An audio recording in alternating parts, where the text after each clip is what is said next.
कि देखो एक एक क्षेत्र से 5-7 उम्मीदवार बने हुए हो, पार्टी किसी एक को टिकट देगी, बाकी 5 को मायूसी आएगी। जहां 3 हो वहां 1 को टिकट मिलेगी, 2 को मायूसी आएगी।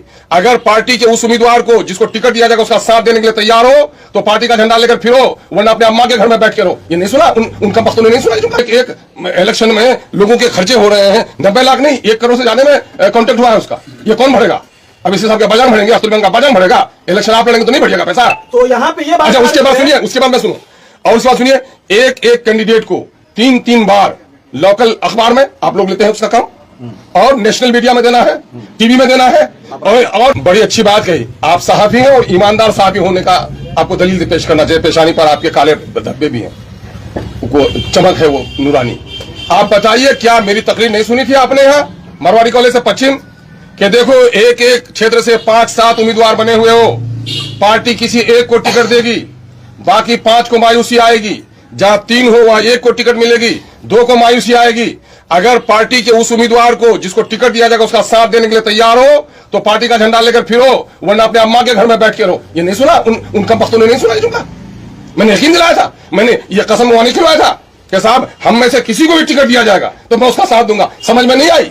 कुछ लोग कहते हैं दबाव में दिया, क्या उसके कनपट्टी में बंदूक लगाई गई थी? होशोहवास में नहीं थे, नाबालिग थे, नासमझ थे, खातून थी जो उसको बेचारे को दुनियावी हालात से नावाकिफ थी वो। अच्छा ये आम बात है कि 90 लाख रुपए हेलीकॉप्टर के लिए जमा करना होगा, ये चर्चा में इस पर मैं कह रहा हूँ, सब लोगों को कह रहा हूँ, आज भी कह रहा हूँ कि भेजो। एक एक इलेक्शन में लोगों के खर्चे हो रहे हैं 90 लाख नहीं 1 करोड़ से ज्यादा में कॉन्ट्रैक्ट हुआ है उसका। ये कौन भरेगा?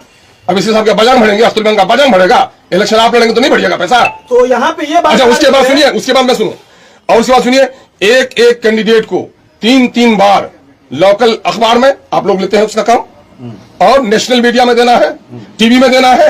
और पिछले बार इलेक्शन लेकर के चले लड़के भाग गए, पार्टी फंस गई, पैसे हम लोग को पे करने पड़े। अभी भी कई लोगों को कहा गया कि भाई उसके पैसे एडवांस कर दो, नहीं दिए और अभी तक नहीं दे रहे हैं। तो आप किसी के अंदर की बात, मेरे बावर्ची खाने में क्या पक रहा है उसके बारे में बड़े फिक्रमंद आप। भाई तुम इलेक्शन लड़ने आए हो। चलिए ये बात तो हो गई। सीमांचल पिछड़ा है, सीमांचल की पसमानदगी की अक्सर आप लोग बात करते हैं, इमाम बात करती है।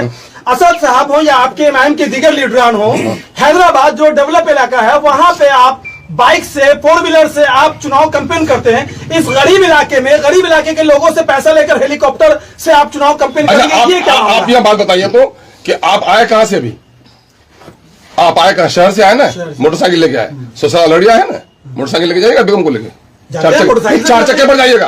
अरे 4 चक्के पर जाइएगा, और यहां से बंबई जाइएगा तो हवाई जहाज पर जाइएगा। ये बात बताइए, 10 दिन का कलील वक्फा है मेन कैंपेन का, और हमारे 30 कैंडिडेट हैं, 29 रहे हमारे। तो इन कैंडिडेट के दरमियान में सारे इलाके का दौरा करना ये पॉसिबल है उस नेता के लिए? पॉसिबल है कि अकले सलीम रखने वाला कोई दीवाना तो ये बोल सकता है।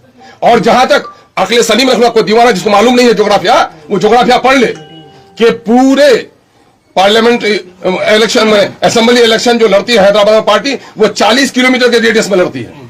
और यहाँ 3 मैंने अगर लंबाई चौड़ाई जोड़िएगा तो कम से कम 2000 किलोमीटर का सफर हमको तय करना पड़ेगा। तो अगर उसको अकल नहीं है कि 40 किलोमीटर की दूरी तय करना और 2000 किलोमीटर की दूरी तय करना, तो उसके अकल पर अल्लाह वो करे, रहमत नाजिल फरमाए। सर जी आपने कहा कि कोचा धामन में चुनाव लड़ने में काफी खर्च होता है, ज्यादा करते हैं, रैलियां बहुत ज्यादा निकलती हैं। अब मुमकिन है जो बात आप कह रहे हैं उस बात से भी इनकार किया जा सकता है।